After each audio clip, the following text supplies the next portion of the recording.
కావేరీ జల వివాదానికి సంబంధించి హింసాయుత ఆందోళనలకు పాల్పడుతున్న వారిపై కఠిన చర్యలు తప్పవని కర్ణాటక ముఖ్యమంత్రి సిద్ధరామయ్య మరోమారు హెచ్చరించారు. కావేరీ జలాల వ్యవహారంలో సుదీర్ఘకాలం నుంచి తమ రాష్ట్రానికి అన్యాయం జరుగుతోందని చెప్పారు. తమిళనాడుకు రోజుకు 12,000 క్యూసెక్కుల చొప్పున ఈ నెల 20 వరకు నీరు విడుదల చేయాలన్న సుప్రీం తీర్పును అమలు చేయడం కష్టమే అయినా సర్వోన్నత న్యాయస్థానం ఆదేశాల్ని ధిక్కరించలేమని సిద్ధరామయ్య వ్యాఖ్యానించారు. తమిళనాడుకు నీరు విడుదల చేసినట్లు తెలిపిన ఆయన బెంగళూరు, మైసూరు, మాండ్యా సహా కావేరీ పరివాహక ప్రాంతంలో తాగునీటి ఎద్దడి లేకుండా జాగ్రత్తలు తీసుకుంటామని వివరించారు.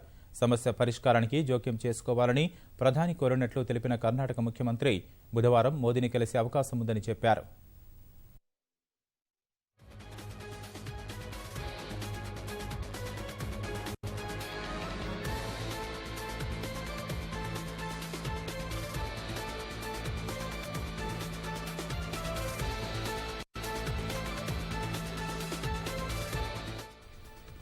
కావేరీ జల వివాదానికి సంబంధించి హింసాయుత ఆందోళనలకు పాల్పడుతున్న వారిపై కఠిన చర్యలు తప్పవని కర్ణాటక ముఖ్యమంత్రి సిద్ధరామయ్య మరోమారు హెచ్చరించారు. కావేరీ జలాల వ్యవహారంలో సుదీర్ఘకాలం నుంచి తమ రాష్ట్రానికి అన్యాయం జరుగుతోందని చెప్పారు.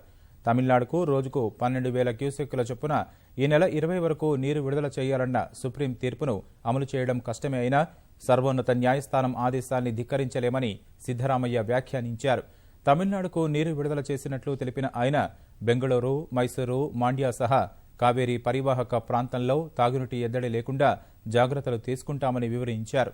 సమస్య పరిష్కారానికి జోక్యం చేసుకోవాలని ప్రధాని కోరినట్లు తెలిపిన కర్ణాటక ముఖ్యమంత్రి బుధవారం మోదీని కలిసే అవకాశం ఉందని చెప్పారు.